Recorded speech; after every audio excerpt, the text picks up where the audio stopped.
Hey, how's it going, guys? Well, I got some new Balisongs here, and I wanted to show them off a little bit, talk about them. Eventually going to do some reviews on these, and possibly a giveaway in the future. I did mention a possible giveaway for some books on silver stuff, or precious metals in general, not just silver. A little bit of interest there. I know there's going to be a lot more interest in Balisong stuff, but we'll see. I'm just working on different ideas for giveaways. But for now, going to be testing and reviewing these in the future, and I just want to talk about them a little bit in case you guys haven't seen these models are new to me. They're all made by Bear & Sons, but the first one's a true Bear & Sons model, whereas the other three are Bear Ops, which is like a subdivision, still made by them, still made in the USA, which is awesome. I've actually reviewed, I believe, 2 Bear Ops models in the past, but these are some new things. So yeah, Balisongs are awesome. Believe it or not, I do actually cut stuff with these. Not a lot of people do. A lot of people just like these to flip around. They think they're cool. I think if you're into knives in general, you do have some interest in, the extra cool knives like Balisongs and karambits and stuff like that.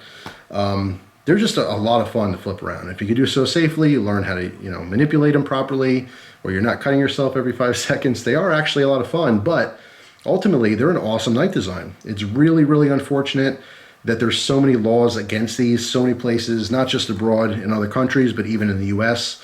Where I live, Pennsylvania, it is legal to possess them. You can own them. Sometimes laws don't make sense to me. I can walk out the door right now with 5 guns on me and 1,000 rounds of ammo and whatever other knives I want, but I can't carry this. Really? Makes no damn sense, but whatever. I still abide by the laws. So all my testing for Balisongs as far as cutting and stuff like that all happens around the house. I have to go out of my way to use them as opposed to naturally be able to carry them and get some EDC cutting tasks in.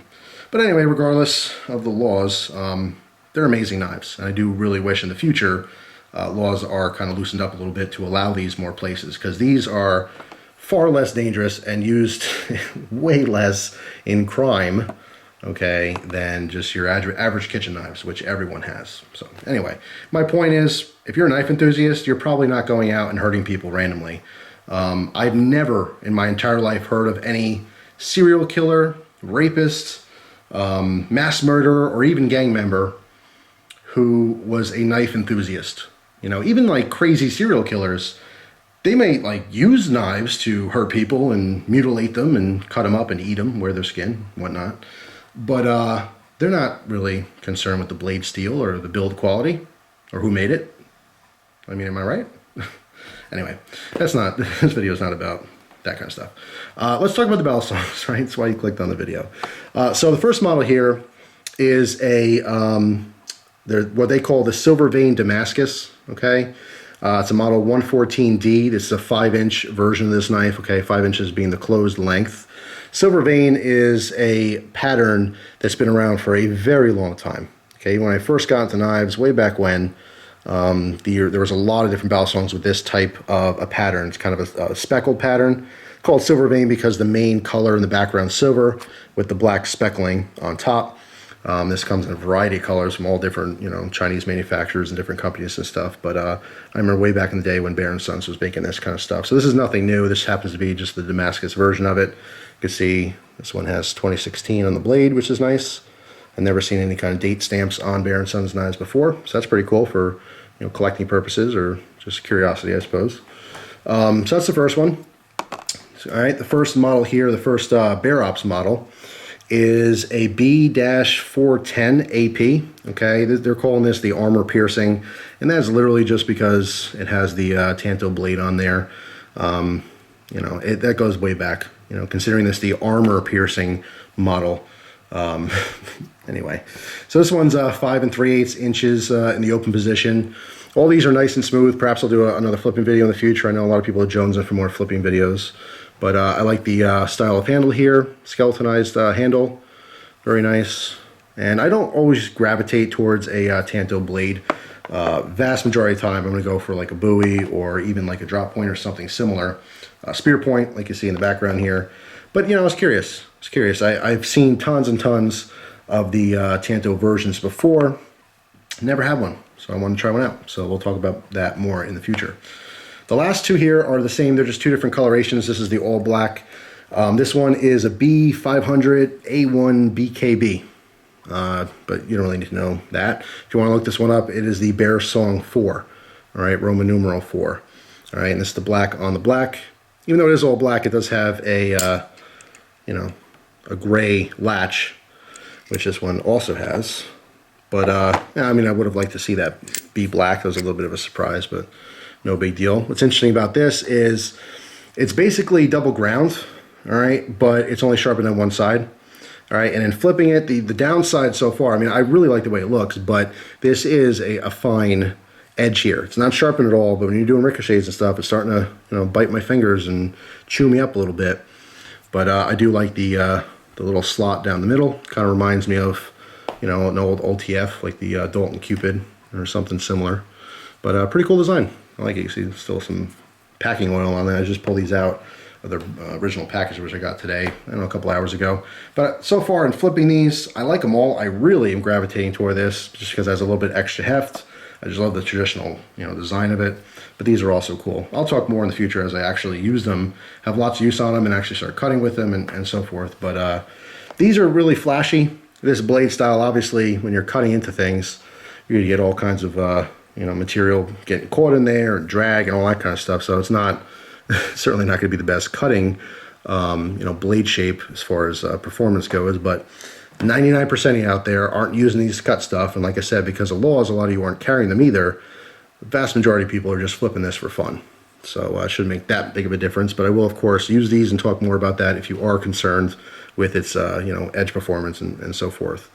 But yeah, I mean, pretty cool. Very slick. Really like these. This one is kind of a medium weight. I don't know what it is offhand, but it's a pleasure to flip. It really is nice and smooth. There's a little bit of inconsistencies right off the bat. This one out of the box, the black on silver, I mean, beautiful, very beautiful. This one, a little bit stiffer, as well as this one has a little bit more play in the latch. So I'm gonna have to see if I can tighten it up and so forth. But this one was perfect out of the box. Beautiful. And again, this does have more heft than these. These are a little bit lighter, even though these are 3/8 inches longer in the closed position. So the smaller one happens to be the heaviest. But I mean, just super cool. So again, if you guys are looking for these right now, these are the Balisongs 4s. This is their armor piercing model, easily found online. And this one is the silver vein Damascus. All right, so you'll see more about these in the future. I mean, I'll do reviews on them in the future. Also, if you're first getting into flipping Balisong, I do kind of recommend, and I kind of go back and forth over the years with my suggestions on this stuff, because the big question is, you know, trainer or live blade. Meaning, if you're first getting into this hobby, there's two ways to think about this. Either, yeah, you know, go get a trainer so you're not hurting yourself and cutting yourself. But then the other side of the spectrum here, the other thought is, well, if you're flipping with a sharp blade and you do mess up, you'll learn pretty fast because you're going to be cutting the hell out of your hand. But not everyone wants to do that. Not everyone's willing to sacrifice a pint of blood to learn a different knife hobby. You know what I mean? So I do highly recommend trainers. And as far as trainers go, Bear & Sons does make one of the best, more affordable trainers out there. I really love it. I have a full review on that, which I did, God, years ago, I think. But I still have that one, and I still love flipping it occasionally. If I'm trying something really crazy and new, I'll break out a trainer. No shame in that. But for the old school guys, the OGs, there ain't nothing like a live blade. You know what I mean? You won't learn any faster than if you think you're going to get cut and cut deep. You won't make that same mistake twice. And, you know, I'm a testament to that. I mean, I've done that myself. I originally learned on a live blade, and I've gotten countless cuts, little cuts, you know, little nicks here and there, not too many bad ones. I don't have, like, you know, major Balisong scars all over my hands. But I know some guys who do have scars all over their hands because they're stubborn and they won't use a trainer. So, you know, kind of mixed opinions on that. If you're young, I'll put it this way. If you're a teenager or something, get a trainer. Trust me, get a trainer. You don't know what you want to do with your life yet. You may want to be a guitarist or something. You want to mess up your fingers. Who knows? Or maybe an accountant, you know, and you got to have typing abilities. So anyway, whole lot of fluff in this video. But I did want to show these off just so you guys can see them beforehand. If you have any questions on them, of course, feel free to comment down below. But I get hit constantly with questions about Balisongs. Which Balisong should I get? I don't want to pay all that much money. I don't want it to fall apart. There's you know, it's pretty barren, the market in between total junk, you know, and like best of the best. There's not a whole lot of middle ground, where like with folders or fixed blades, countless knives out there. I mean, just countless, thousands and thousands of knives to choose from. When it comes to Balisongs, for the longest time, it's either been like a $10 flea market piece of crap that's going to fall apart in about a month, if it even lasts a month. I'm talking if you're lightly using it. If you're flipping the thing all day long, maybe you get through the week before it falls apart. And then the other side is like, yeah, $400, $500 knife, and that's just not possible for a lot of people. So I'm glad to see that a lot of different companies, especially Bear & Sons, came out like the Bear Ops knives, which is somewhere in between. Better build quality, but it still won't break the bank for a lot of people. So it's just a good option out there. It's hard with Balisongs because when you're first getting into the hobby, a lot of people don't know if they're going to stick with it, so it's hard to invest a lot of money in it. I will say this, though. If you get some of the top-notch stuff that's out there, it does retain value. So if you can come up with, say, $400 or $500 for a really nice Balisong and you don't like the hobby, it's easy to sell. You'll at least break even for the most part. Not every time, but it just depends on the situation. But anyway, more to come in the future. I know you guys are dying for more Balisong stuff. I'm not going to promise anything, possibly a new tutorial. I know that's a popular thing. It's funny because sometimes I've been accused of making videos for views before, which is friggin' hilarious, because if I wanted views, I'd only be doing Balisong tutorials and Zippo tricks. Okay, those things get millions of views, but I really actually make videos on stuff that I enjoy. So I'm not here just for views. If that's not proof, I don't know what is. But that being said, maybe I'll do some more Balisong stuff anyway. So anyway, thanks for watching, guys. Hope you enjoy this little bit of babbling and just randomly talking and showing off some new Balisongs. So yeah, I mean, these are pretty cool, but we'll see. We'll see how they last. So stay tuned. I'll have reviews on this stuff in the future. In the meantime, plenty of other stuff. So thanks for watching. Hope you guys have a great day, and I'll see you soon. Take care.